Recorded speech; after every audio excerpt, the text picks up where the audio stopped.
What if I told you that everything you think you know about how the Roman Empire began is probably wrong?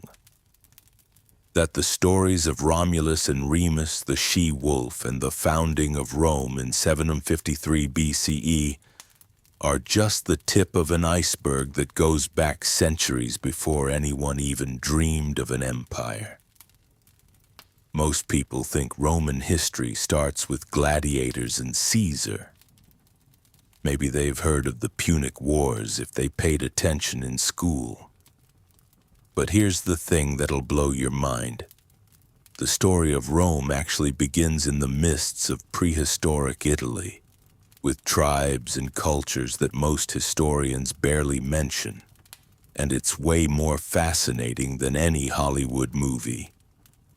See, Rome wasn't built in a day, as the saying goes, but it also wasn't built by Romans. Not really. The people who would eventually call themselves Romans were just one small tribe among dozens scattered across the Italian peninsula. And they weren't even the most important ones. Picture this. It's around 1000 BCE, and the Italian peninsula looks nothing like the unified country we know today. Instead, you've got this incredible patchwork of different peoples, each with their own languages, customs, and ways of life. In the north, you've got the mysterious Etruscans, who were probably the most advanced civilization in Italy at the time.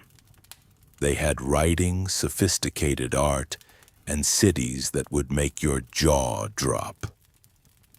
To the south, Greek colonists were establishing what they called Magna Graecia, bringing with them all the cultural sophistication of the classical Greek world. And somewhere in the middle, along the banks of the Tiber River, you had these small farming communities that would eventually become Rome. But here's what's crazy.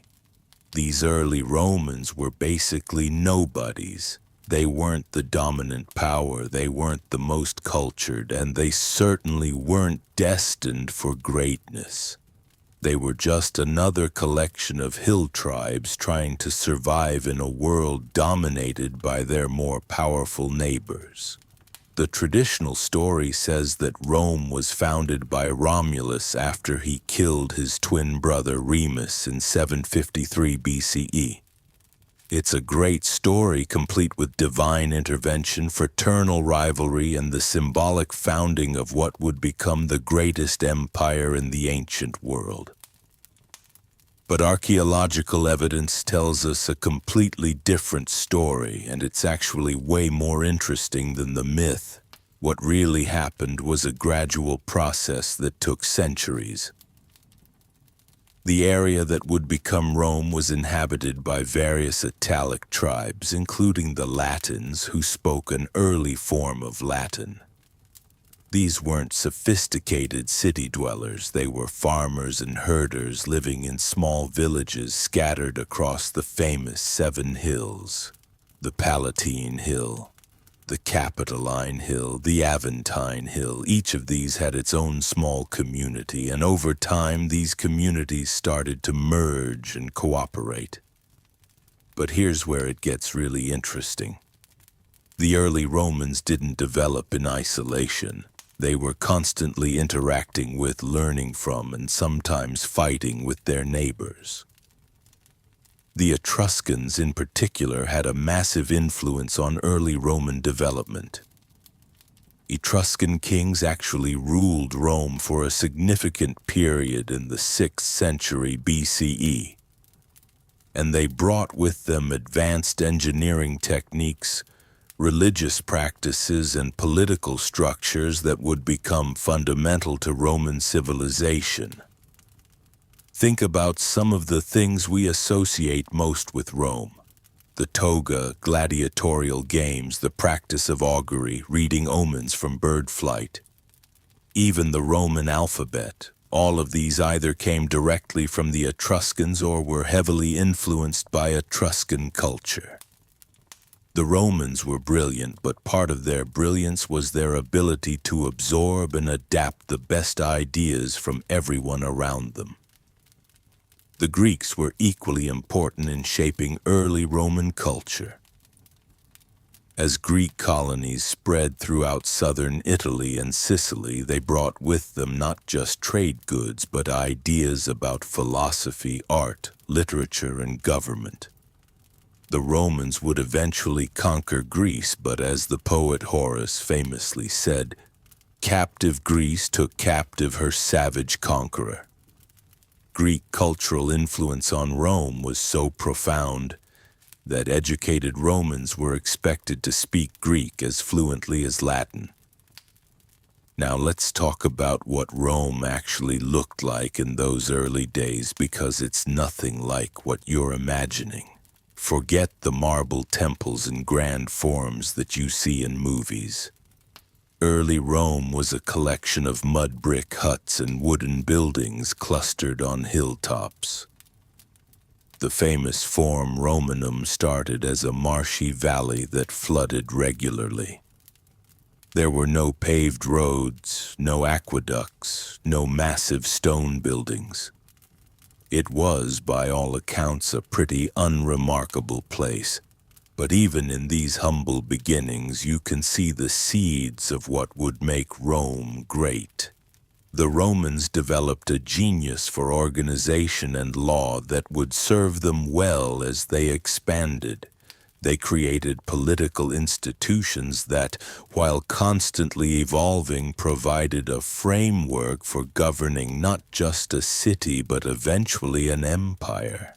The Roman concept of citizenship, the idea that people could become Roman regardless of where they were born, was revolutionary for its time and would become one of their greatest strengths.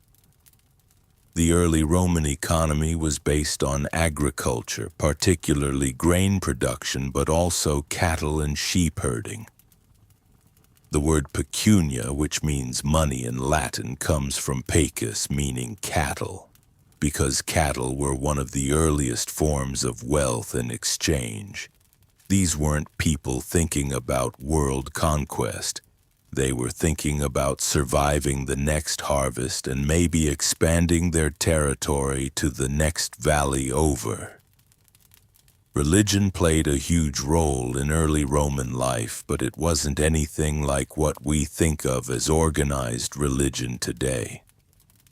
The Romans were polytheistic, worshipping dozens of gods and goddesses, many of whom they borrowed from their neighbors. They practiced what we might call practical religion, meaning they worshipped the gods not out of love or spiritual seeking, but because they believed it would bring practical benefits. Good harvests, military victories, protection from disease. The Roman calendar itself tells us a lot about their priorities. The year originally started in March, which makes sense for an agricultural society because that's when the farming season began. The months of July and August, named after Julius Caesar and Augustus, didn't exist yet. September, October, November, and December literally mean 7th month, 8th month, 9th month, and 10th month, because they were the 7th through 10th months in the original 10-month Roman calendar. What's fascinating is how the Romans viewed their own history, even in these early days. They had this concept called mos maiorum, which means the way of the ancestors. This was the idea that their ancestors had lived virtuous lives and that Romans should strive to live up to their example. It created this powerful cultural pressure to maintain and build upon the achievements of previous generations, which would become a driving force in Roman expansion and cultural development. The social structure of early Rome was relatively simple but would become increasingly complex as the city grew. At the top were the patricians, the aristocratic families who claimed descent from the original founders of Rome. Below them were the plebeians, the common people who made up the majority of the population. And at the bottom were slaves, though slavery in early Rome was quite different from what it would become later during the imperial period. But here's what's really remarkable about this period. The Romans were already showing the adaptability and pragmatism that would make them masters of the Mediterranean world. When they encountered a better way of doing something, whether it was Etruscan engineering or Greek philosophy, they didn't reject it because it was foreign. They adopted it, adapted it, and made it their own. The military traditions that would eventually conquer most of the known world were also taking shape during this period. The early Roman army wasn't the professional fighting machine it would later become. It was essentially a citizen militia, where farmers would take up arms when needed and then return to their fields.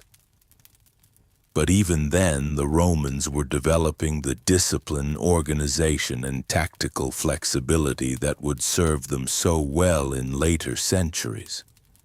What strikes me most about this period is how ordinary it all seems. These weren't people who thought they were destined to rule the world. They were just trying to build a successful community in a challenging environment. They faced the same problems that communities everywhere have always faced: how to organize themselves politically, how to defend against enemies, how to manage resources, how to resolve disputes between different groups. Yet somehow, from these humble beginnings, they would create something unprecedented in human history. The Roman Empire at its height stretched from Britain to Egypt, from Spain to Syria. It lasted for over 1,000 years if you count the Byzantine Empire as its continuation. It gave us legal systems that still influence law today, architectural innovations that still inspire builders, and literary works that are still read and studied. So how did they do it? How did a small collection of farming villages along the Tiber River become the dominant power in the Mediterranean world? That's the story we're going to explore in this series. It's a story of ambition and accident, of brilliant strategies and incredible luck, of cultural genius and ruthless pragmatism. But it all started here, in these early centuries, with people who were just trying to build something better for themselves and their children. They couldn't have imagined where it would all lead, but they laid the foundation for one of the most remarkable civilizations in human history. The Roman Empire didn't begin with Caesar crossing the Rubicon or Augustus becoming the first emperor. It began with farmers and herders who learned to work together, who absorbed the best ideas from their neighbors, and who never stopped believing that they could build something greater than what came before. That's the real beginning of the Roman story, and it's where our journey starts. From the modest beginnings of Italic farmers and shepherds, Rome was destined to become something extraordinary. By the 6th century BCE, the small collection of hilltop villages had transformed into a proper city-state. But their journey toward Mediterranean dominance was just beginning. The Roman kingdom, traditionally dated from 753 to 509 BCE, saw 7 legendary kings who laid the foundations for what would become the greatest empire in ancient history. These weren't just mythical figures. Archaeological evidence confirms that early Rome was indeed ruled by kings who established crucial institutions. Numa Pompilius created the religious calendar and priestly colleges. Servius Tullius built the first defensive walls and organized citizens into classes based on wealth.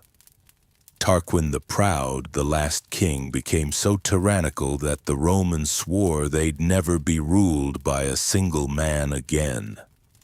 This promise gave birth to the Roman Republic in 509 BCE, one of history's most influential political experiments.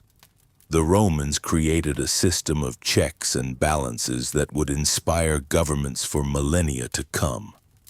Instead of a king, they elected two consuls who shared power for one-year terms. The Senate, originally an advisory council of former magistrates, became the Republic's guiding force. Citizens were divided into patricians, the aristocratic families, and plebeians, everyone else. This division would fuel centuries of internal struggle but also drive Rome's remarkable adaptability. What made Rome different from other ancient civilizations wasn't just their military prowess, but their genius for incorporation. When Rome conquered a city, they didn't simply destroy it or extract tribute. They offered something revolutionary, a path to Roman citizenship. Defeated enemies could become allies, allies could become citizens, and citizens could rise to the highest levels of Roman society. This wasn't just generous, it was strategic brilliance. Every conquest added not just territory but manpower and talent to Rome's growing strength. The early republic faced immediate challenges that would forge its character. The Gallic sack of Rome in 390 BCE saw Celtic warriors burn the city and hold it for months. Most civilizations would have collapsed under such devastation. The Romans rebuilt, learned from their mistakes, and came back stronger. This resilience became their defining trait. They could lose battles, even lose wars, but they never gave up. Rome's expansion began with its immediate neighbors in central Italy. The Latin Wars, the Samnite Wars, and conflicts with Etruscan cities slowly brought the Italian peninsula under Roman control. But Rome wasn't building an empire of subjects. They were creating a confederation of allies bound together by mutual benefit. Italian communities that joined Rome willingly received protection, trade opportunities, and eventually citizenship. Those who resisted faced Rome's growing military machine. The Roman army evolved from a citizen militia into a professional fighting force that would dominate battlefields for centuries. The manipular system replaced the rigid phalanx formation, giving Roman legions unprecedented flexibility. Soldiers weren't just warriors, they were engineers who could build roads, siege works, and fortified camps anywhere they marched. The Roman military wasn't just about conquest, it was about permanent control through infrastructure and organization. By 264 BCE, Rome controlled all of Italy south of the Po Valley. They had transformed from a small city-state into the dominant power of the Italian peninsula. But their greatest challenges lay ahead. Across the Mediterranean, the wealthy trading empire of Carthage watched Rome's growth with growing alarm. These two powers were destined for a collision that would determine the fate of the ancient world. The Punic Wars would test everything Rome had learned about warfare, diplomacy, and resilience. Hannibal's invasion of Italy would bring Rome closer to destruction than ever before or after. But from these crucible moments would emerge the Roman Empire that would shape Western civilization for the next 1,000 years. Rome's early success came from its unique ability to turn enemies into allies, its institutional flexibility, and its unwavering determination never to accept defeat. They built not just through conquest, but through inclusion, creating a system where being Roman wasn't about blood or birthplace, but about shared values and citizenship. This revolutionary approach to empire building would carry them from the 7 hills of Rome to the far corners of the known world. The foundations were set, the Republic was established, the stage was prepared for Rome's emergence as the ancient world's supreme power.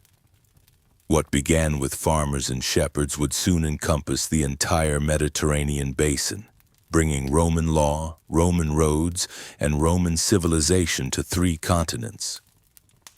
The greatest empire in human history was about to begin its remarkable rise.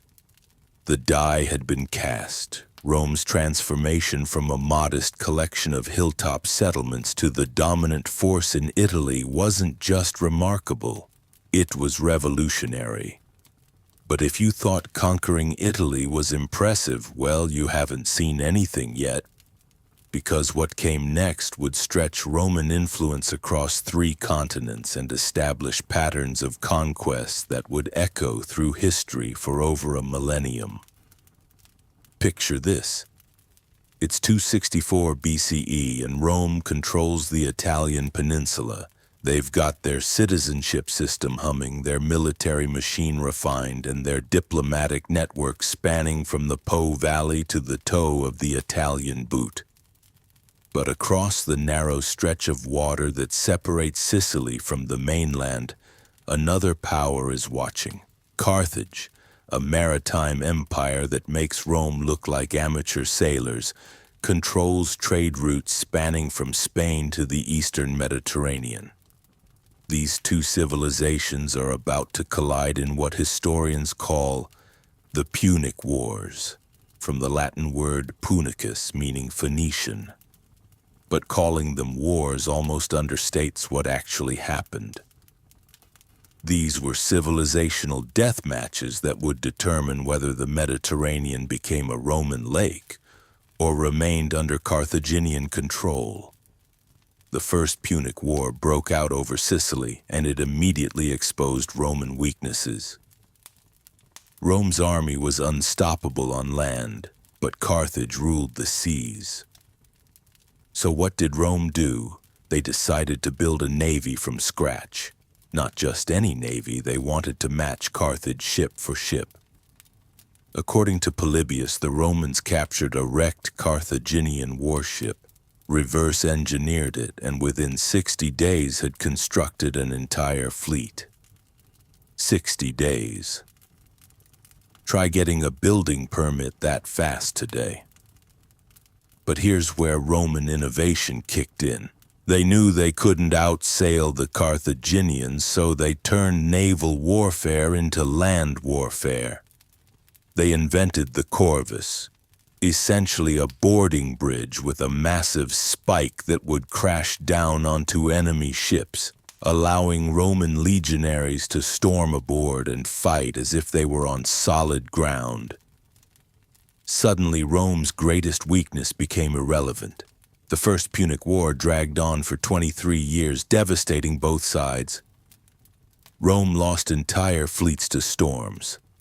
We're talking about 500 ships and 100,000 men lost in a single tempest, but they just kept building more ships, training more sailors, and grinding forward with that particular Roman stubbornness that turned disasters into minor setbacks. When the war finally ended in 241 BCE, Carthage was forced to abandon Sicily and pay a crushing war indemnity. Rome had won its first overseas province, but more importantly, they'd learned something crucial.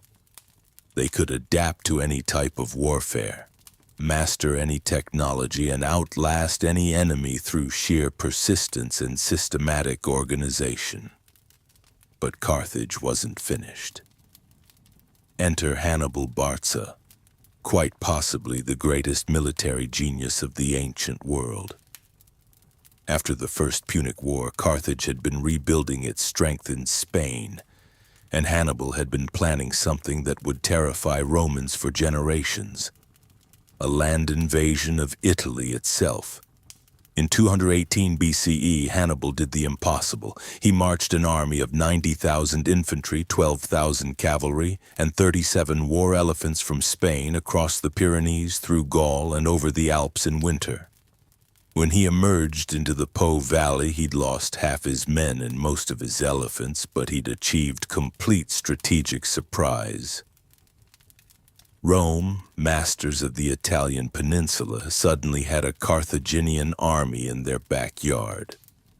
What followed was a masterclass in military tactics versus strategic endurance. Hannibal won battle after battle using innovative formations, brilliant use of terrain, and psychological warfare that exploited Roman overconfidence. At Trebia, he lured a Roman army into an ambush in freezing conditions. At Lake Trasimene, he caught another Roman force in a fog-shrouded valley and destroyed it so completely that the dead bodies altered the lake's ecosystem. Then came Cannae in 216 BCE, a battle that military academies still study today. Hannibal faced a Roman army of 86,000 men, the largest force Rome had ever assembled. Using a double envelopment that became known as the Cannae maneuver, he allowed the Roman center to push forward while his wings closed around them like jaws. By day's end, 50,000 Romans lay dead, including 80 senators and hundreds of knights. It was the worst military disaster in Roman history. Any other civilization might have sued for peace. Rome's response, they refused to even negotiate. Instead, they appointed Quintus Fabius Maximus as dictator, and he implemented what became known as the Fabian strategy. Avoid direct confrontation, harass supply lines, and wait for Hannibal to make a mistake. Romans called Fabius the delayer, and many criticized his cautious approach, but he understood something crucial. Hannibal was brilliant, but he was also isolated. Cut off from reinforcements and supplies from Carthage, time was not on his side. For 16 years, Hannibal ravaged Italy while Rome grimly held on. They rebuilt their armies after each defeat, fortified their cities, and slowly strangled Carthaginian supply lines. They opened new fronts in Spain and Africa, forcing Carthage to divide its attention. Most importantly, they held their alliance system together. Despite Hannibal's victories, most Italian cities remained loyal to Rome, proving that Roman integration policies had created genuine bonds, not just fear-based submission. The end came when Roman general Scipio Africanus, a man who'd studied Hannibal's tactics and learned to beat him at his own game, invaded Africa itself.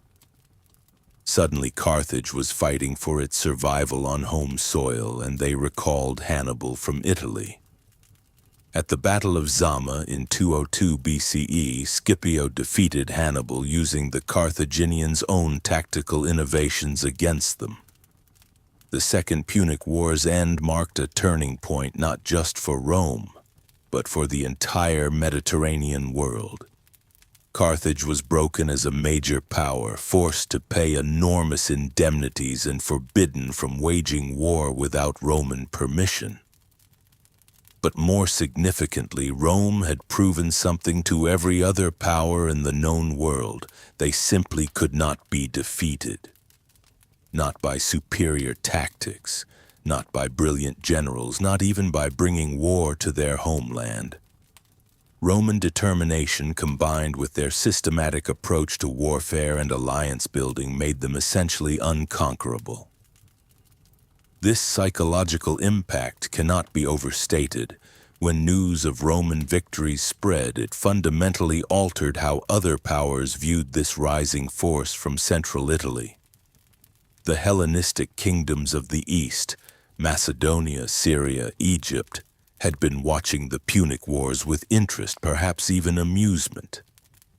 Now they were watching with growing alarm. And Rome wasn't done expanding.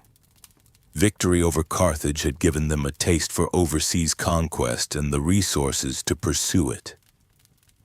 The legions that had learned to fight Hannibal's multinational forces were now seasoned, professional, and looking for new challenges. Roman engineers had perfected siege techniques. Roman diplomats had mastered the art of exploiting enemy divisions, and Roman administrators had learned to govern diverse populations across vast distances. The conquest of the eastern Mediterranean followed with almost mechanical precision. Macedonia fell first when King Philip the Fathive made the mistake of allying with Hannibal during the Second Punic War. Rome's intervention in Greek affairs initially came under the banner of liberating Greek cities from Macedonian domination, but liberation quickly became annexation. The Seleucid Empire was next. When King Antiochus III invaded Greece, he gave Rome the perfect excuse to extend their influence into Asia Minor. After defeats at Thermopylae and Magnesia, the Seleucids were forced to abandon their European territories and pay massive indemnities that funded further Roman expansion. Each victory made the next one easier. Roman armies now included auxiliary troops from conquered territories, bringing specialized skills and local knowledge. Roman fleets, originally created to fight Carthage, now controlled crucial sea lanes. Roman roads, built to move legions quickly across Italy, were extended to connect far-flung provinces into an integrated imperial system. By 146 BCE, exactly a century after the First Punic War began, Rome had become the undisputed master of the Mediterranean. That year saw the final destruction of both Carthage and Corinth. The former razed so completely that legend says the Romans sowed salt in its ruins. The latter looted of its artistic treasures, which were shipped to Rome to adorn the homes of the new elite. But success brought new challenges. How do you govern an empire that stretches from Britain to Egypt, from Germany to Morocco? How do you maintain Roman values and institutions while ruling over millions of non-Romans? How do you prevent the very success of your military machine from destroying the republican system that created it? These questions would haunt Rome for the next century and ultimately transform the Republic into the empire we remember today. But that transformation was still in the future. For now, around 146 BCE, Rome stood triumphant, a city-state that had become a world power through a combination of military innovation, diplomatic flexibility, and that peculiarly Roman mixture of pragmatism and persistence that turned temporary setbacks into permanent victories. The Roman Republic had achieved something unprecedented in human history: the systematic conquest and integration of the entire Mediterranean world. But as any Roman historian would tell you, with great power comes great corruption, great ambition, and great danger. The very success that made Rome invincible abroad would soon threaten its survival at home. From Mediterranean dominance to imperial mastery, we now witness Rome's transformation from a conquering republic into the engine of an empire that would reshape the ancient world. The victory over Carthage in 146 BCE hadn't just eliminated Rome's greatest rival, it had announced the arrival of a new kind of power, one that would stretch from the foggy shores of Britain to the sun-baked sands of Egypt. But here's what's fascinating about this next chapter. Rome didn't just stumble into becoming an empire. Every conquest, every alliance, every strategic decision was building towards something unprecedented in human history. A unified Mediterranean world under a single authority. Yet the very success that made Rome unstoppable would also plant the seeds of the Republic's destruction. Picture this. It's the 2nd century BCE, and Rome is like a successful startup that's grown too big for its original business model. The city-state structures that had worked brilliantly for conquering Italy were groaning under the weight of governing territories that spanned continents. Roman armies were no longer fighting for survival or even glory. They were fighting to manage an empire that had become almost too successful for its own good.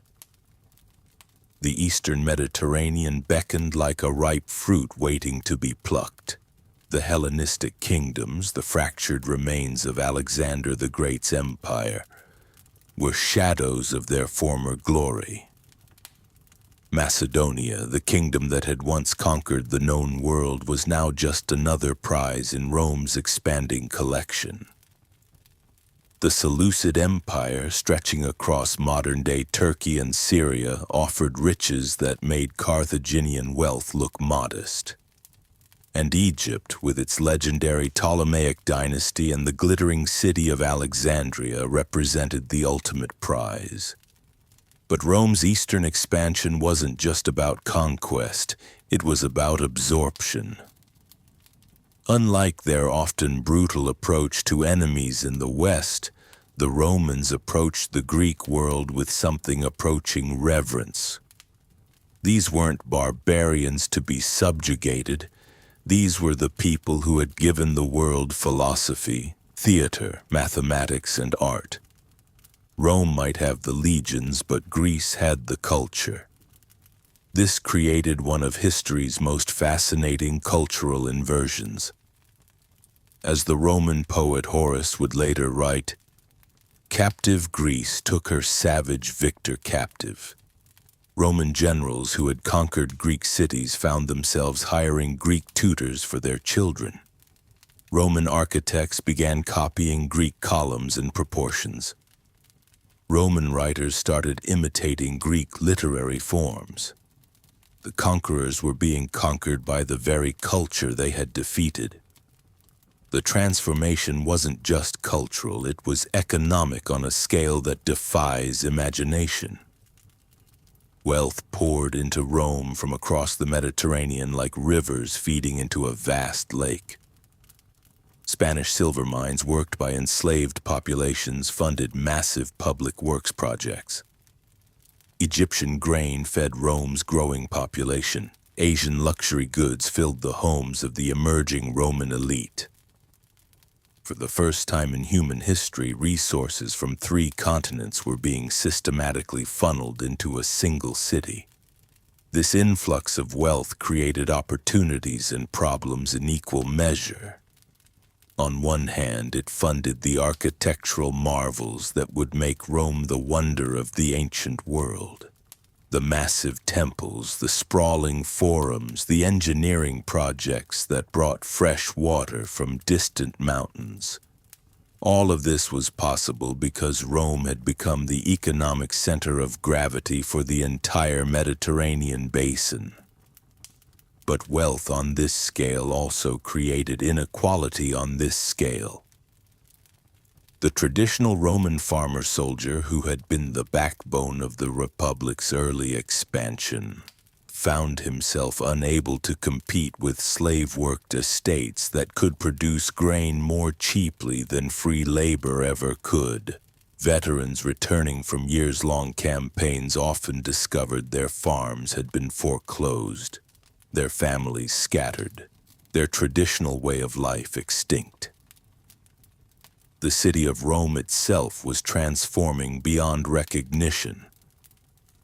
What had once been a relatively modest Italian city was becoming a cosmopolitan metropolis that dwarfed anything the ancient world had seen.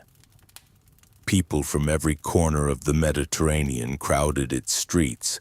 Greek philosophers, Egyptian merchants, Germanic slaves, Spanish miners, Gallic craftsmen.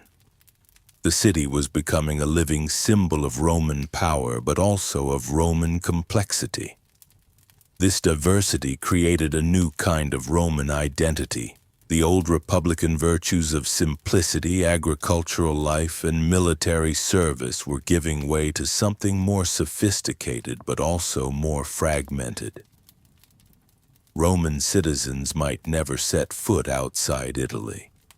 Yet they lived in a world shaped by ideas from Athens, wealth from Spain, grain from Egypt, and luxury goods from Asia. Rome was becoming the world's first truly global city. The political system was struggling to adapt to these new realities. The Roman constitution, brilliant as it was for governing a city-state, had never been designed to administer an empire spanning 3 continents. Governors sent to distant provinces operated with minimal oversight, accumulating wealth and power that would have been unimaginable to earlier generations of Romans.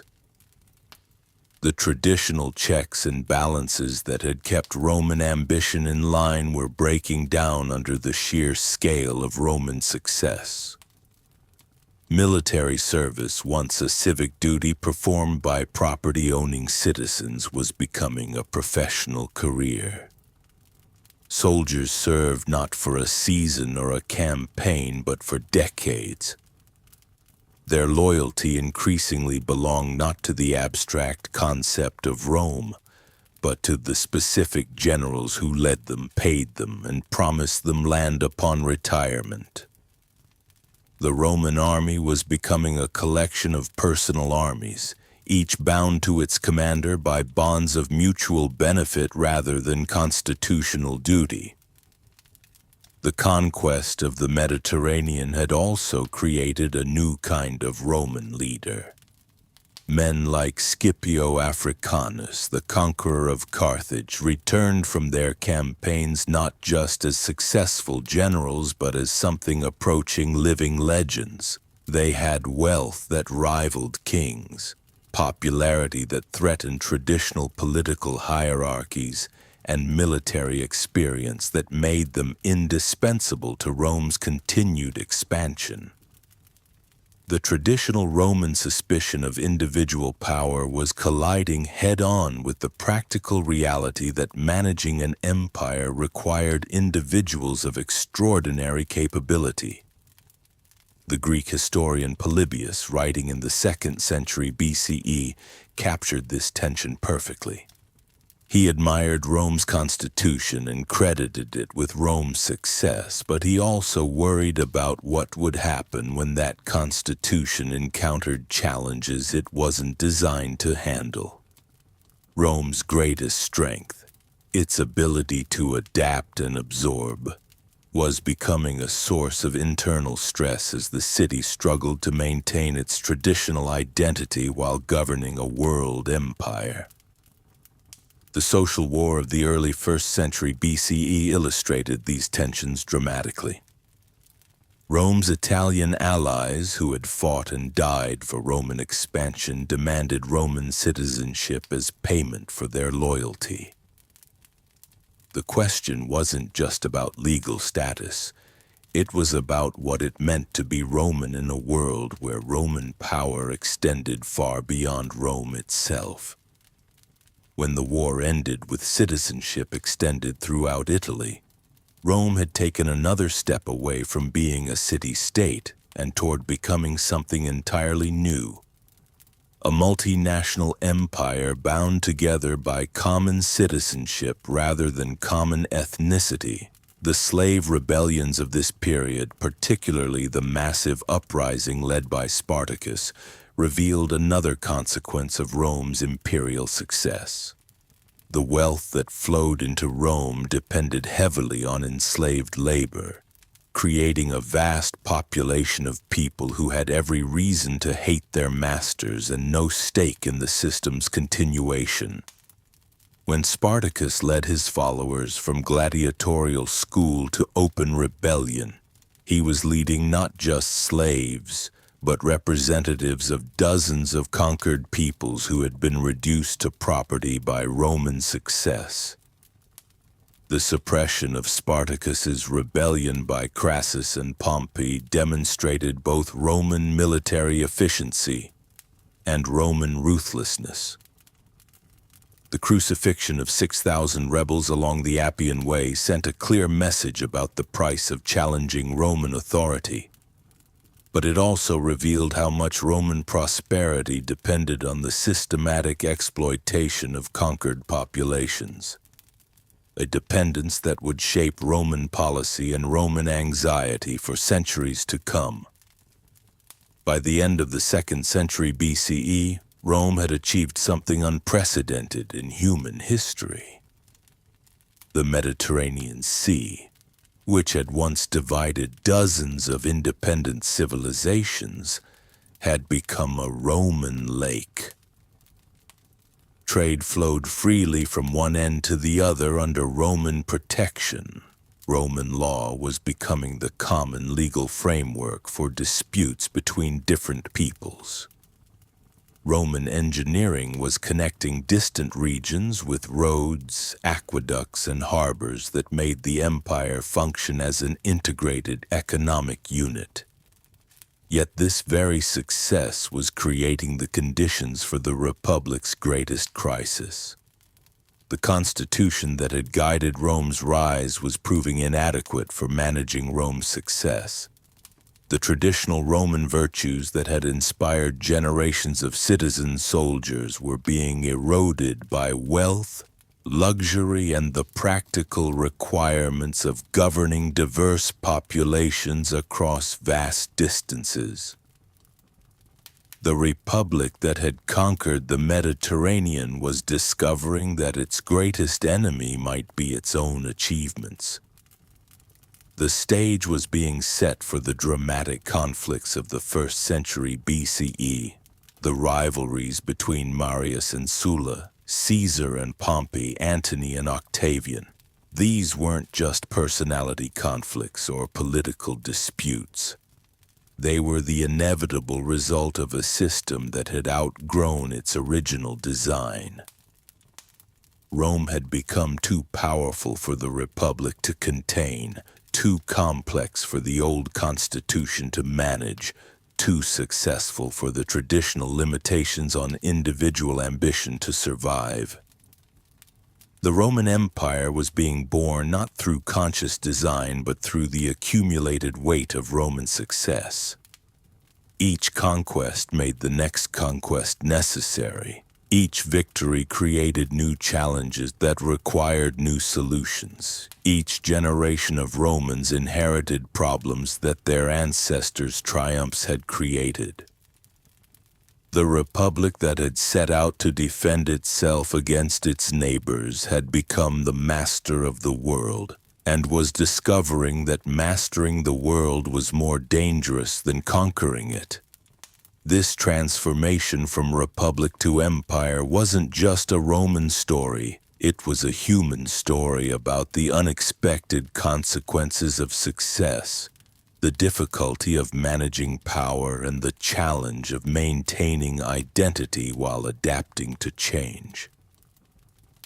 The Romans who celebrated their victories over Carthage, Macedonia, and the Seleucid Empire couldn't have imagined that their greatest challenge would come not from external enemies but from the internal contradictions their very success had created.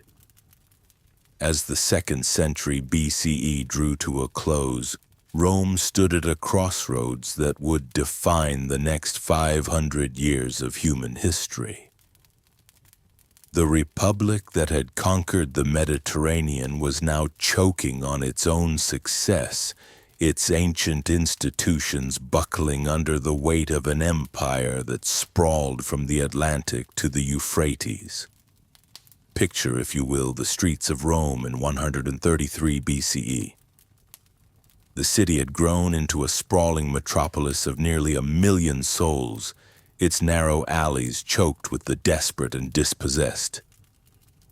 Veterans who had spent decades conquering foreign lands returned home to find their small farms seized by creditors, their families scattered, their place in society erased.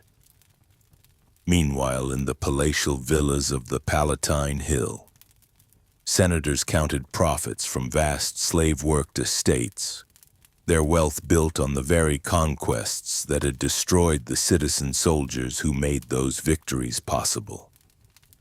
This was the powder keg that Tiberius Gracchus chose to ignite. A young aristocrat with the blood of heroes in his veins, Tiberius looked upon Rome's growing inequality and saw not just injustice but existential threat. The citizen soldiers who formed the backbone of Rome's legions were disappearing, replaced by landless masses who could not afford the equipment required for military service. If Rome could not field armies of citizens, how long before the empire itself crumbled? But when Tiberius proposed radical land redistribution in 133 BCE, he shattered an unspoken rule that had governed Roman politics for centuries: that change should come slowly, through consensus, with respect for tradition. Instead, he bypassed the Senate entirely, appealing directly to the popular assembly. For the first time in Roman history, a politician had chosen the people over the establishment. The response was swift and brutal. On a summer day that would haunt Roman memory for generations, senators and their supporters cornered Tiberius and 300 of his followers near the Temple of Jupiter.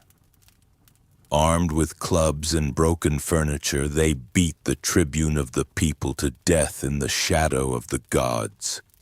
Blood pooled on sacred ground as Rome's elite sent a message: challenge the old order and die. Yet Tiberius's death solved nothing.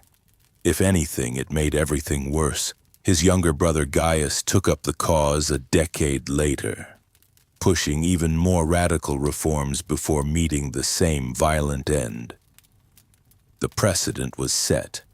Roman politics had become a blood sport where disagreement led to death. Into this chaos stepped a figure who would reshape Rome's very conception of power: Gaius Marius. A rough-hewn man from the Italian countryside, Marius possessed neither noble blood nor senatorial connections. What he had was military genius, and an understanding that the old Rome was dying whether the elite admitted it or not. Marius's revolution began with a simple recognition. Rome's traditional citizen soldiers were vanishing, so why not recruit from the landless poor? In 107 BCE, he opened the legions to volunteers regardless of property requirements, creating professional armies loyal not to the abstract concept of Rome, but to the generals who paid them, fed them, and promised them land upon retirement. The Marian reforms, as historians would later call them, transformed warfare itself. Gone were the citizen farmers who fought for harvest season and returned to their fields. In their place marched career soldiers who served for decades, their entire lives bound to the eagle standards of their legions. These new armies conquered Germanic tribes, crushed slave rebellions, and expanded Rome's borders to their greatest extent.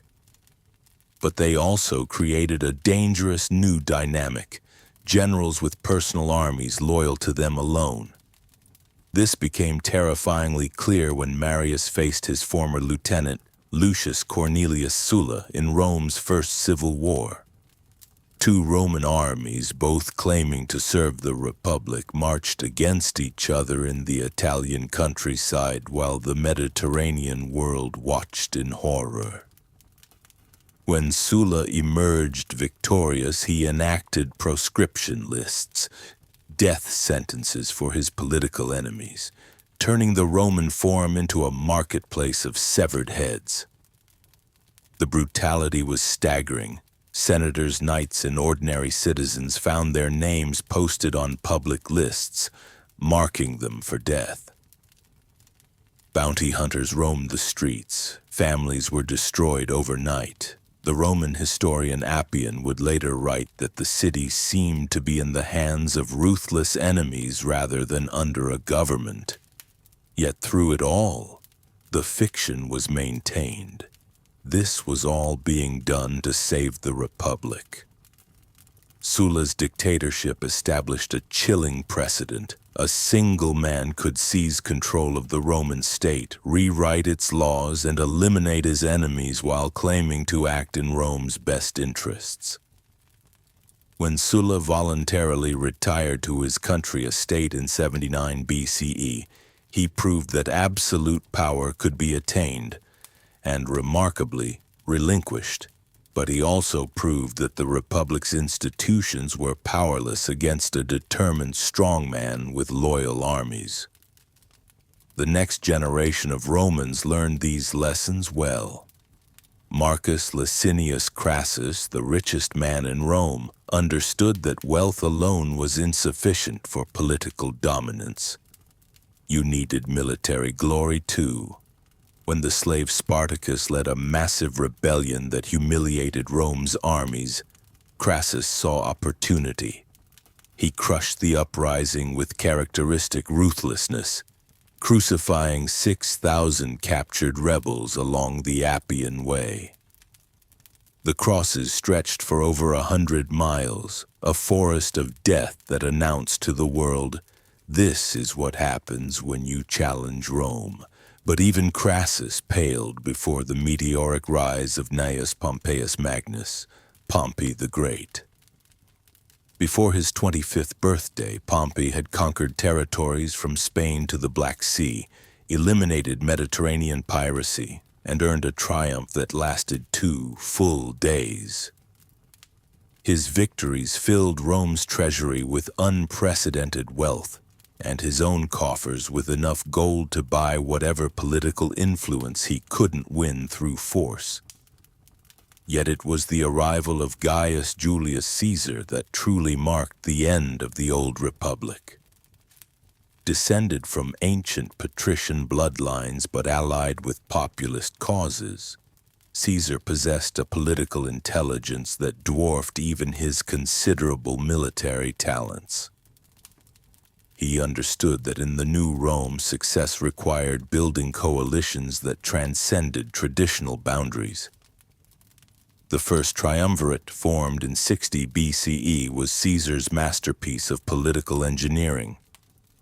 By allying with Pompey, the military hero, and Crassus, the financial titan, Caesar created an unofficial government that operated entirely outside constitutional frameworks.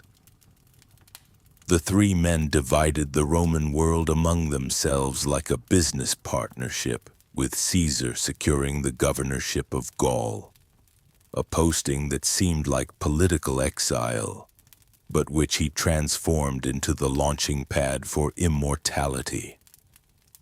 For 9 years, Caesar's dispatches from Gaul electrified Rome with tales of impossible victories. He crossed the Rhine to fight Germanic tribes, bridged the Channel to invade mysterious Britain, and conquered territories that added more than 1 million square miles to Roman territory. Each campaign filled Rome's treasury while binding Caesar's legions to him with unbreakable loyalty forged in shared danger and shared triumph. But Caesar's very success made him dangerous to the established order. His popularity with the people threatened the Senate's authority, while his military achievements dwarfed those of his rivals. When the triumvirate collapsed with Crassus's death in Parthia, the stage was set for a final confrontation between Caesar and Pompey. Two titans whose ambitions could no longer coexist within the framework of republican government.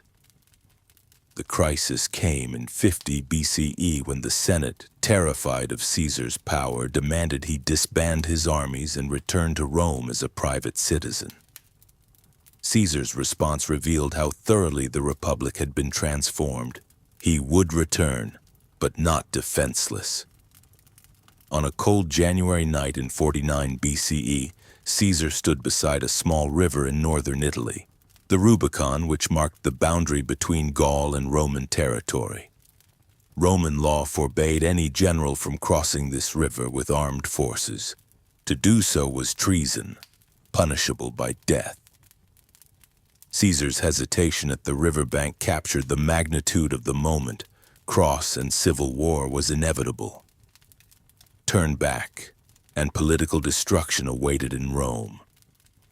As Suetonius would later write, Caesar spoke the words that would echo through history. Alia iacta est, the die is cast. His legions splashed across the shallow waters and the Roman Republic entered its final act. What followed was not just civil war, but the systematic destruction of everything that had made Rome a republic. Caesar's lightning campaign through Italy revealed how hollow the old institutions had become. Cities opened their gates without resistance. Pompey's supporters melted away, and the Senate fled Rome in panic. Within months, Caesar controlled the Italian peninsula without fighting a major battle. The war that followed raged across the Mediterranean world. At Dyrrhachium, Pompey proved that Caesar was not invincible, inflicting a stinging defeat that nearly ended the campaign before it began. But at Pharsalus in 48 BCE, Caesar's veterans faced Pompey's legions in a battle that would determine the fate of the known world. When the dust settled, Pompey's army was shattered, the great general himself fleeing to Egypt, where he met an ignominious death on a beach outside Alexandria. Caesar's clemency toward his defeated enemies marked a new approach to Roman politics. Rather than the bloody proscriptions of Sulla, Caesar offered pardons and integration, understanding that sustainable power required building broader coalitions than terror alone could provide. Yet his very mercy highlighted how completely he had transcended republican norms. Caesar now possessed the power to grant life or death to Rome's highest officials, power that no republican magistrate should ever have wielded. The constitutional arrangements that followed Caesar's victory were masterpieces of political theater. He held traditional offices, consul, dictator, pontifex maximus, but invested them with powers that transformed their very nature. The Senate still met, still debated, still passed decrees. But everyone understood that real authority rested with one man, and that man ruled not through constitutional mandate, but through the loyalty of his legions. This was the fundamental contradiction that would define the next 5 centuries of Roman history. The forms of republican government persisted even as their substance evaporated. Romans continued to speak of liberty, of the Senate and people of Rome, of ancient traditions and ancestral customs. But beneath these familiar phrases lay a new reality. Rome had become an autocracy that dared not speak its name. Caesar's assassination on the Ides of March 44th BCE was both the Republic's last gasp and its final failure. The conspirators who struck down the dictator believed they were restoring ancient liberty. Instead, they unleashed forces that would complete the Republic's destruction. Caesar's death triggered 13 more years of civil war that would end only when his adopted son Octavian, the future Augustus, stood alone atop the ruins of the old order. The irony was profound.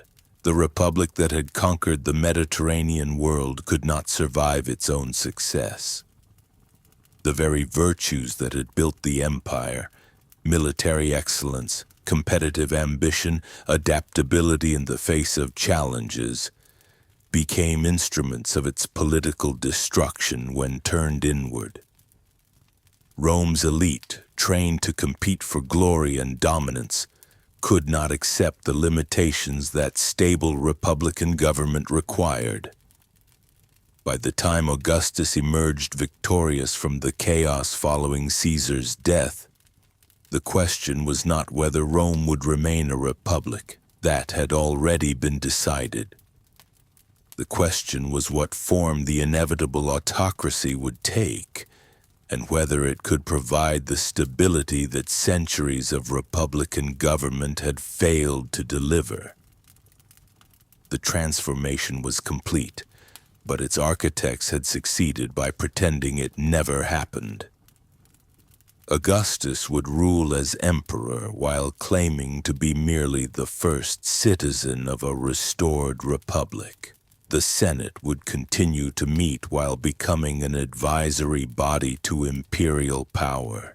The people would still vote while their choices became increasingly meaningless. This was perhaps Rome's greatest political innovation. The creation of autocracy that maintained the aesthetic of freedom. Future emperors would rule not as kings, a title Romans still despised, but as temporary magistrates serving the Senate and people of Rome. The fiction would persist for centuries, long after everyone involved had forgotten why it mattered. The late Republic's legacy was thus profoundly ambiguous. Its collapse cleared the way for the imperial system that would bring unprecedented peace and prosperity to the Mediterranean world. Yet its death also marked the end of genuine political participation for Rome's citizens, transforming them from active participants in governance into passive recipients of imperial beneficence. In the end, the Roman Republic died not from external conquest or natural disaster, but from the contradictions inherent in its own success. It had created an empire too vast for republican institutions to govern, wealth too great for traditional restraints to contain, and ambitions too large for ancient customs to satisfy. The result was a political system that maintained the forms of the past while embracing the realities of the future. A republic that had become an empire while insisting it remained free. The Roman Empire, once a sprawling dominion that stretched from Britain to the Euphrates, had reached the zenith of its territorial expansion. But by the 3rd century CE, the very success that had built this magnificent civilization was beginning to exact its toll. The golden age of the Pax Romana was giving way to something darker and more complex. The empire that had once seemed invincible was discovering that maintaining such vast territories required resources, manpower, and administrative capacity that stretched even Rome's considerable abilities to their breaking point.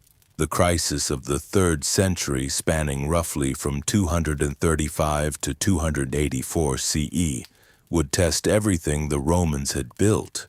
This period, sometimes called the military anarchy, saw the empire nearly collapse under the weight of its own contradictions. Political instability reached unprecedented levels, with over 50 emperors claiming the throne in just 50 years. Most met violent ends, victims of assassination, battlefield death, or political purges. This wasn't merely a crisis of leadership, though that was certainly part of it. The empire faced simultaneous pressures from multiple directions.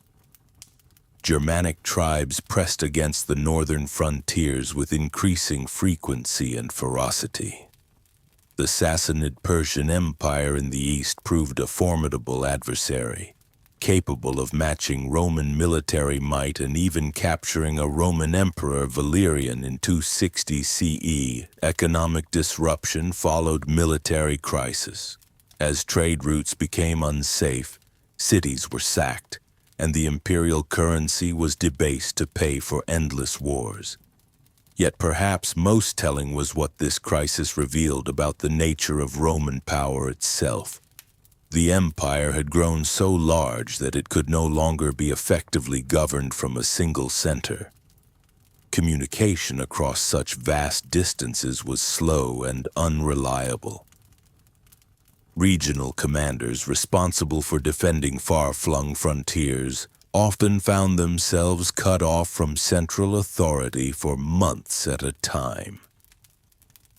In such circumstances, it became almost inevitable that these commanders would begin making decisions independently, and from there it was a short step to claiming imperial authority for themselves. The Roman military, once the empire's greatest strength, had become a source of chronic instability.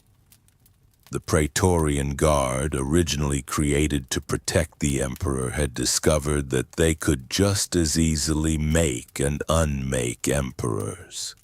Provincial armies, loyal to their commanders rather than to distant Rome, regularly proclaimed their own emperors. The very professionalism and effectiveness that had made Roman legions unbeatable in conquest now made them dangerous to the state they served. Diocletian's rise to power in 284 CE marked the beginning of the end of this crisis, but also the beginning of a new phase of Roman history. His solution was radical. If the empire was too large for one man to rule, then it should be divided. The Tetrarchy, his system of 4 rulers governing different regions, represented a fundamental acknowledgement that the old model of centralized imperial rule was no longer viable. This period also saw the beginning of profound social and cultural transformations. The traditional Roman religion, which had provided ideological unity for centuries, was increasingly challenged by mystery cults and, most significantly, by Christianity. When Constantine converted to Christianity in the early 4th century, he wasn't just making a personal religious choice. He was recognizing and accelerating a transformation that was already well underway throughout the empire. The economic foundations of Roman society were shifting as well. The empire had always depended on conquest to fuel its economy, providing slaves, tribute, and new lands to distribute. But with territorial expansion largely ended, these sources of wealth were drying up. The cost of maintaining the military and bureaucracy necessary to govern the empire increasingly outweighed the benefits that imperial rule provided. Perhaps most profoundly, the very idea of what it meant to be Roman was changing. In 212 CE, the Constitutio Antoniniana had granted citizenship to all free inhabitants of the empire. This was presented as a generous extension of Roman privileges, but it also reflected the reality that traditional distinctions between Romans and provincials had become largely meaningless. The empire was becoming a cosmopolitan state rather than the extended city-state it had originally been. These transformations didn't happen overnight, and they certainly didn't happen uniformly across the empire. In some regions, traditional Roman culture and institutions remained strong well into the later imperial period. But the overall trajectory was clear. The Roman Empire of the 4th century was fundamentally different from the empire of Augustus or Trajan.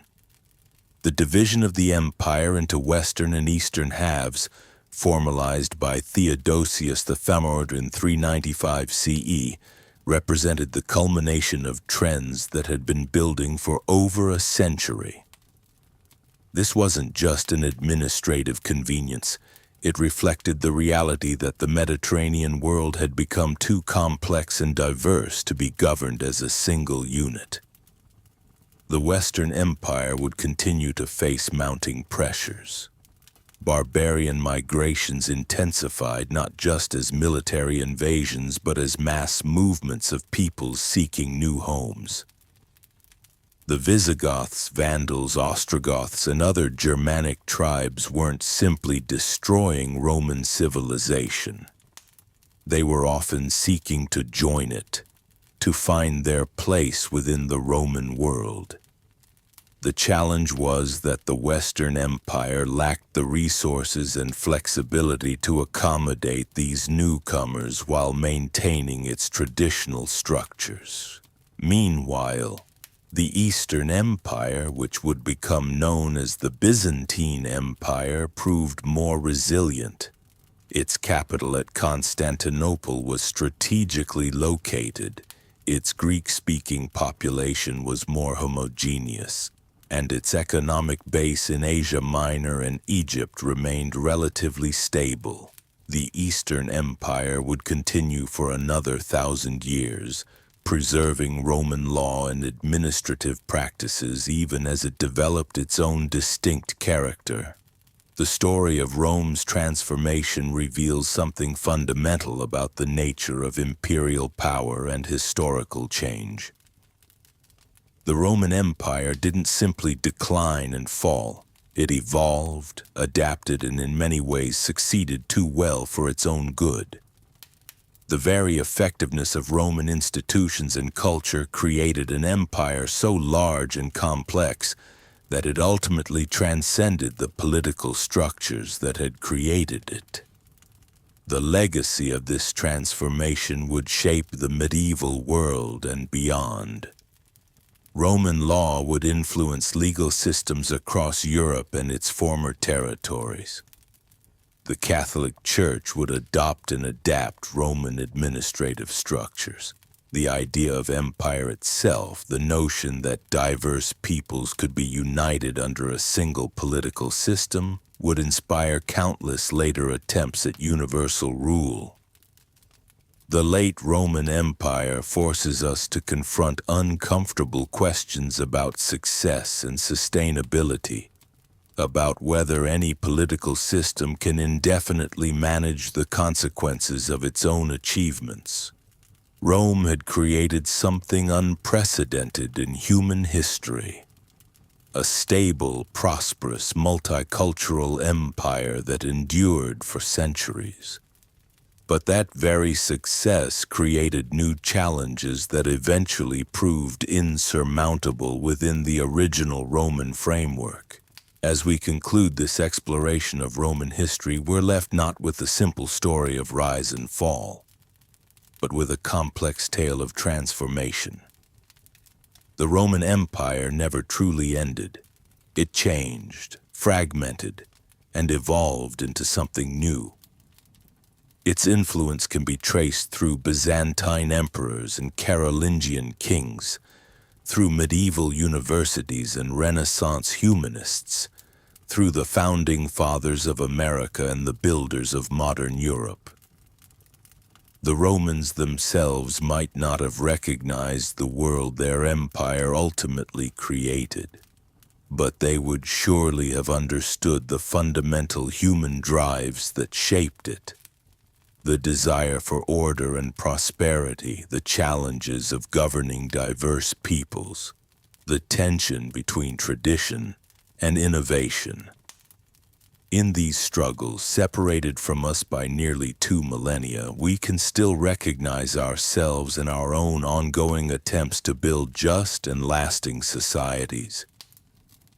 The Roman story reminds us that even the mightiest civilizations are works in progress, constantly adapting to new challenges and opportunities. The empire that began as a small city-state on the banks of the Tiber had by its end become something far greater and more complex than its founders could ever have imagined.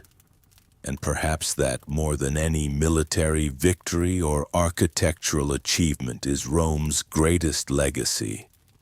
The demonstration that human societies can grow, change, and endure across the centuries, leaving behind them not just ruins and artifacts, but ideas and institutions that continue to shape our world today. The collapse of the Western Roman Empire stands as one of history's most dramatic and consequential transformations, marking the end of an era that had shaped Mediterranean civilization for over a millennium. Yet this was not a sudden collapse, but rather a gradual disintegration spanning centuries, a complex interplay of internal decay, external pressures, and systemic failures that ultimately proved insurmountable. By the 3rd century, the empire had grown so vast that effective governance from a single center became increasingly impossible. The crisis of the 3rd century saw 50 emperors in 50 years, most meeting violent ends as military commanders fought for control. This period of chaos weakened the empire's institutions, depleted its treasury, and fractured the unity that had once been Rome's greatest strength.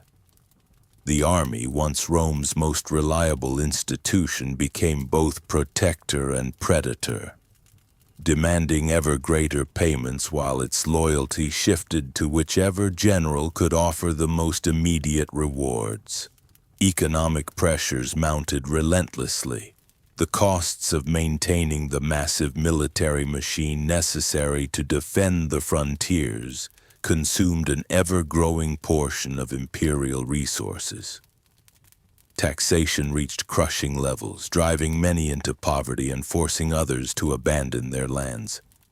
Trade declined as insecurity increased, and the complex economic networks that had sustained the empire began to fragment. Currency debasement led to inflation, further eroding confidence in imperial institutions. The division of the empire into western and eastern halves, initially intended as an administrative solution, ultimately weakened both. While the Eastern Empire, centered in Constantinople, possessed greater wealth and strategic advantages, the West struggled with a smaller tax base, more porous frontiers, and closer proximity to the Germanic tribes whose pressure was steadily mounting. This division meant that resources and military strength were no longer concentrated but dispersed, making coordinated responses to threats increasingly difficult. Perhaps most critically, the empire faced an unprecedented challenge in the form of the barbarian migrations. These were not mere raids, but mass movements of entire peoples seeking new homes, driven by climate change, population pressure, and the domino effect of displacement as groups pushed against each other across the Eurasian steppes. The Huns' westward movement under Attila displaced Germanic tribes, who in turn pressed against Roman frontiers with desperate intensity. The Visigoths' sack of Rome in 410 and the Vandals' pillaging in 455 were symbolic moments that shattered the myth of Roman invincibility. More damaging still was the loss of North Africa to the Vandals, depriving the Western Empire of its crucial grain supplies and tax revenues. Without Africa's wealth, the Western Empire could no longer afford to maintain its armies or administration at the levels necessary for survival. Military recruitment became increasingly problematic as Roman citizens grew reluctant to serve, forcing greater reliance on barbarian foederati. These allied tribes fought for Rome but retained their own identities, loyalties, and ambitions. As Roman military power declined, these groups became less allies than autonomous actors pursuing their own interests within nominally Roman territories. The line between Roman and barbarian blurred as Germanic leaders took Roman titles while maintaining their tribal followings. The final emperors of the West were often children or weak figures manipulated by barbarian generals who held the real power. Odoacer's deposition of Romulus Augustulus in 476 was less a dramatic conquest than the final formalization of a reality that had existed for decades. The Western Empire had effectively ceased to function as a unified political entity, replaced by a patchwork of barbarian kingdoms that maintained some Roman forms while operating according to their own traditions and interests. Yet the fall of the Western Empire was not the end of Roman influence. The Eastern Empire continued for another 1,000 years as Byzantium, preserving Roman law, administrative practices, and cultural traditions. Roman law remained the foundation of legal systems across Europe, while Latin evolved into the Romance languages that millions speak today. The Catholic Church, having adopted Roman organizational structures, became the primary vehicle for preserving and transmitting classical learning through the medieval period.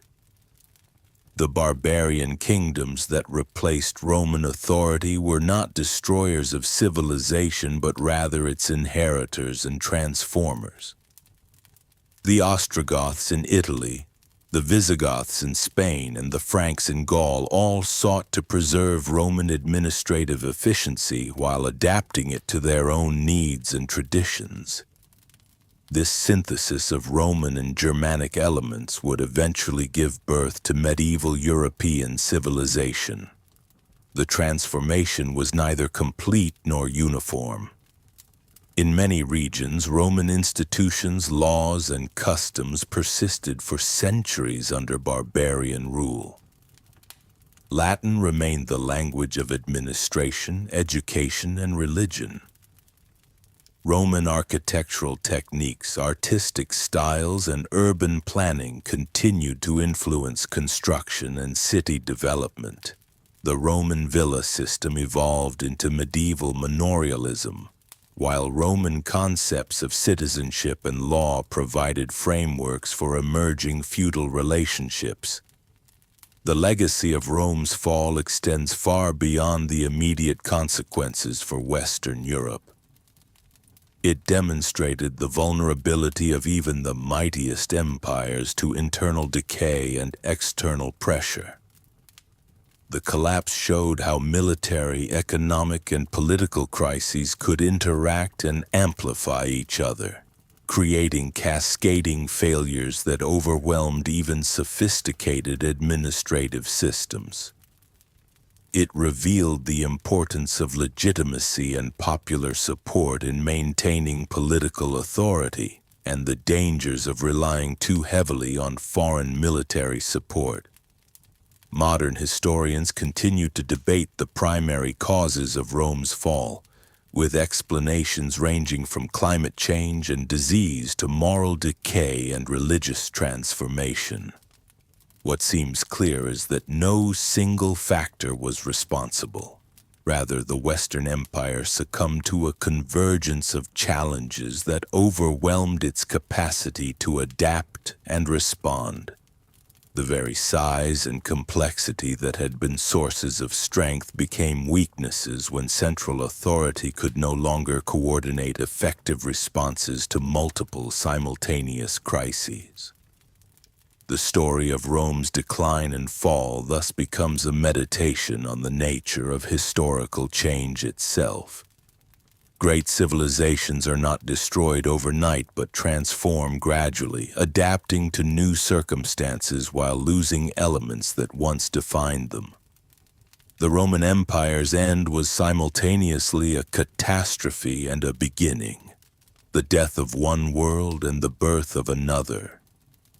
Its legacy reminds us that all human institutions, no matter how powerful or enduring they may seem, exist in constant dialogue with forces beyond their control, and that survival depends not on resisting change but on managing it wisely. As we reach the end of this epic journey through Roman history, it becomes clear that the story of Rome is far more than just the rise and fall of an ancient empire. It is a masterclass in human ambition, adaptability, and the complex forces that shape civilizations across time. The Roman Empire didn't simply vanish overnight in 476 CE with the deposition of Romulus Augustulus. Instead, it transformed, evolved, and left an indelible mark on virtually every aspect of Western civilization that followed. The Eastern Roman Empire, which we now call the Byzantine Empire, continued to flourish for nearly another 1,000 years after the fall of the West. Constantinople remained a beacon of Roman law, Greek culture, and Christian theology until 1453, when it finally fell to the Ottoman Turks. This Eastern continuation reminds us that Rome's influence extended far beyond the traditional narrative of decline and fall that focuses primarily on the Western territories. But perhaps even more remarkable is how thoroughly Roman institutions, ideas, and innovations permeated the societies that emerged from the empire's ashes. The Catholic Church, which had grown from a persecuted minority to the empire's official religion, became the primary custodian of Roman administrative practices, legal concepts, and educational traditions throughout the medieval period. Monasteries preserved not only Christian texts, but also classical Roman literature, philosophy, and scientific knowledge that might otherwise have been lost forever. The legal legacy of Rome deserves special attention because it represents one of humanity's greatest intellectual achievements. The Corpus Juris Civilis, compiled under Emperor Justinian in the 6th century, systematized centuries of Roman legal thought and became the foundation for legal systems across Europe and eventually the Americas. Concepts that we take for granted today, such as the presumption of innocence, the right to legal representation, and the distinction between public and private law, all trace their origins back to Roman jurisprudence. Modern legal systems from Germany to Louisiana still bear the unmistakable imprint of Roman legal principles. The political innovations of Rome proved equally enduring. The very words we use to describe government positions and institutions reveal their Roman origins. Senate, consul, citizen, republic, democracy, dictator, and empire all derive from Latin terms that carried specific meanings in Roman political life. The United States Constitution, drafted more than 13 centuries after the fall of Rome, deliberately incorporated Roman republican ideals such as checks and balances, separation of powers, and the rule of law. The Founding Fathers studied figures like Cicero and Caesar not as ancient curiosities but as practical guides for constructing a durable government. Roman engineering and architectural achievements continued to inspire builders and planners for millennia. The Dome of the Pantheon, completed nearly 2,000 years ago, remained the world's largest unreinforced concrete dome until the 20th century. Medieval cathedral builders studied Roman techniques. Renaissance architects like Brunelleschi and Palladio explicitly revived Roman styles. And even today's skyscrapers rely on engineering principles first perfected by Roman builders. The road networks that connected the empire didn't disappear with Roman rule but became the foundation for medieval trade routes and modern highway systems across Europe. The cultural impact of Rome extended far beyond practical matters of law and engineering. Latin became the language of scholarship, diplomacy, and religion throughout medieval Europe. Even as vernacular languages developed and gained prominence, Latin remained the common tongue of educated Europeans well into the modern era. Scientific discoveries, philosophical treatises, and international treaties were all conducted in Latin, creating a shared intellectual culture that transcended national boundaries. Roman literature established many of the genres and themes that continue to shape Western storytelling. Virgil's Aeneid provided a model for epic poetry that influenced everyone from Dante to Milton. Ovid's Metamorphoses became a sourcebook for myths and legends that artists and writers have drawn upon for centuries.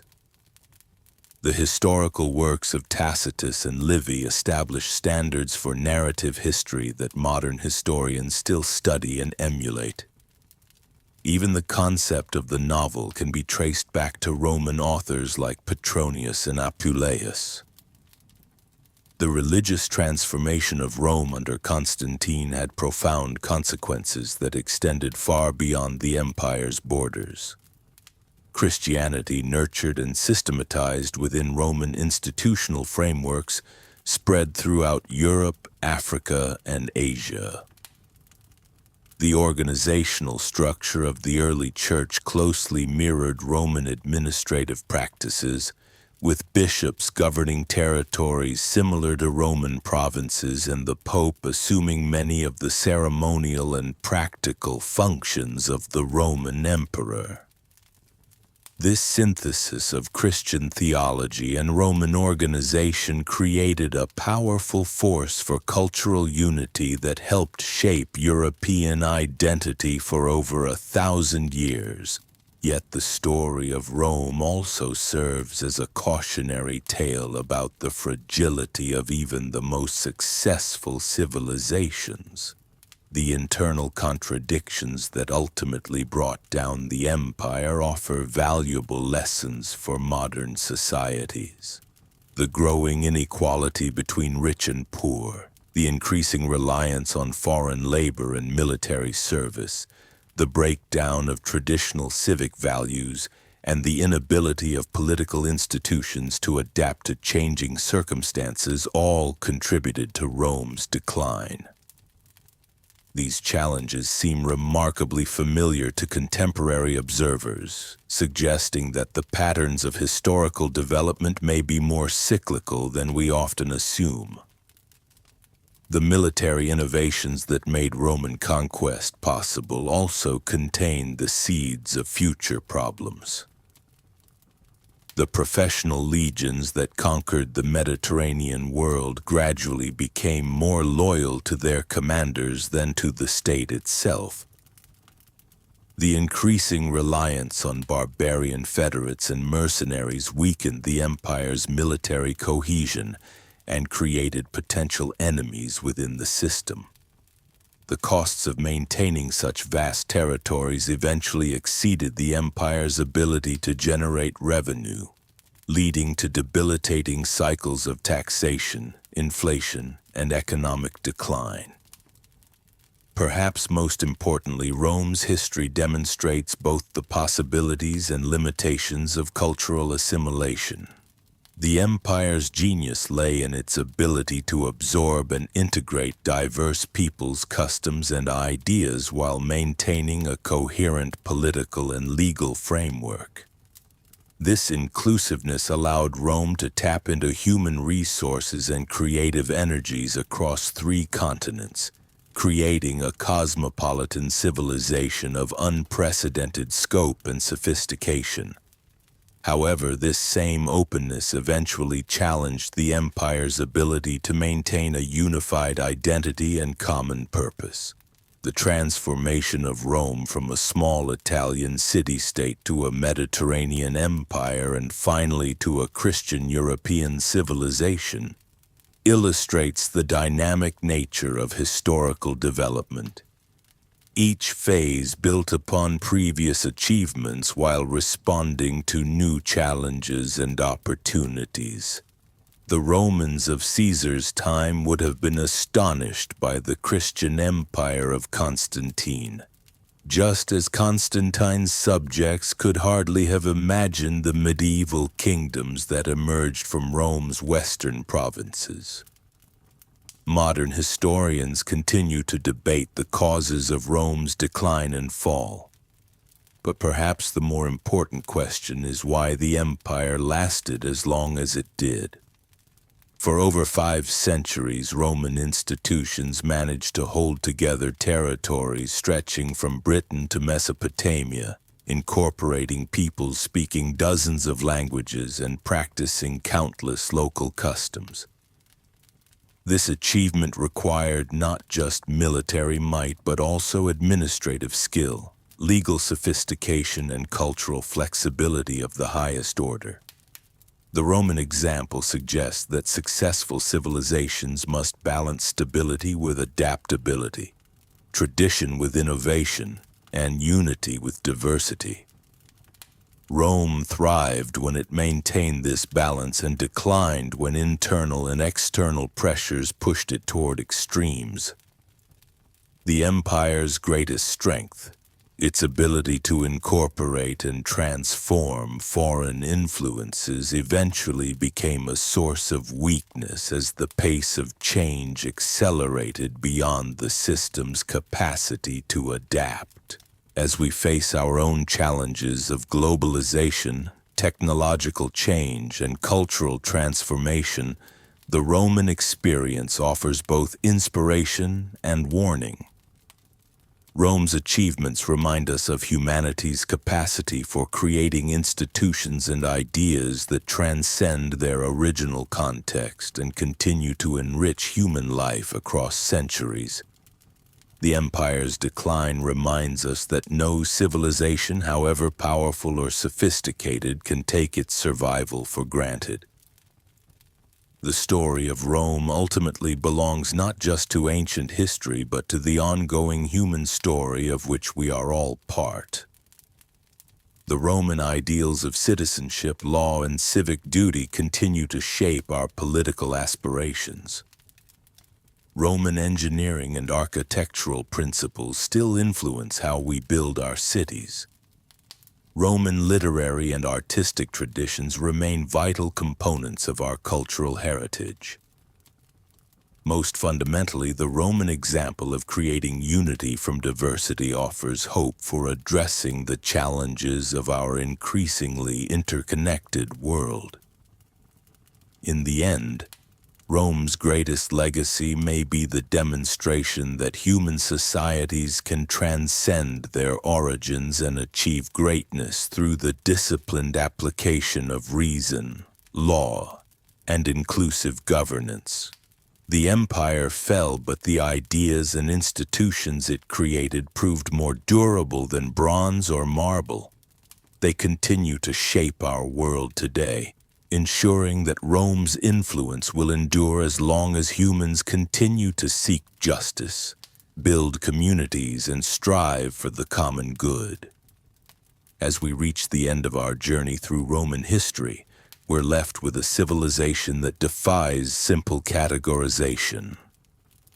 Rome was never just one thing. It was a tapestry woven from countless threads of human ambition, innovation, and adaptation. From these humble hilltop villages beside the Tiber River to an empire that stretched from Britain to Mesopotamia, Rome's story is ultimately humanity's story writ large. What made Rome truly exceptional wasn't its military might alone, though the legions were formidable. It wasn't just their engineering prowess, despite their roads and aqueducts still inspiring awe today. Rome's greatest achievement was its ability to absorb, adapt, and transform. The Romans took the best ideas from every culture they encountered: Etruscan governance, Greek philosophy, Celtic metallurgy, Egyptian administration, and synthesized them into something uniquely Roman. This adaptability extended to their greatest challenges. When the monarchy became oppressive, they created the Republic. When the Republic grew unwieldy, they embraced the Principate. When the empire became too vast, they divided it. Even in apparent defeat, the Eastern Empire continued for another 1,000 years. preserving Roman law and administration until 1453. The lessons Rome offers remain startlingly relevant. Their struggles with political polarization, economic inequality, and immigration echo in modern debates. Their innovations in law, citizenship, and governance continue to shape our institutions. The very languages we speak carry Latin's DNA, while our cities still follow Roman urban planning principles. Perhaps most importantly, Rome demonstrates both the possibilities and perils of imperial ambition.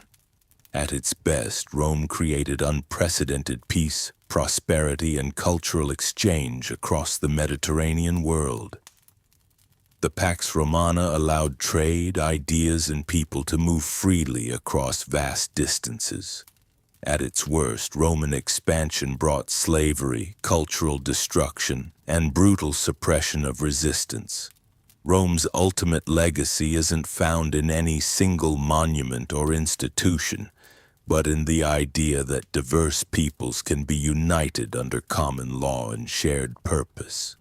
This vision, imperfectly realized and often brutally enforced, nonetheless planted seeds that would grow into concepts of universal human rights, international law, and global citizenship. Today, as we face our own challenges of globalization, cultural integration, and political transformation, Rome's millennium-long experiment in building and maintaining a multicultural empire offers both inspiration and warning. The Romans succeeded not because they were perfect, but because they were adaptable. They failed not because they were weak, but because even the mightiest civilizations must eventually yield to the inexorable forces of change. In the end, Rome's greatest triumph may be that it never truly fell. It simply transformed, leaving us with tools, ideas, and dreams that continue shaping our world today.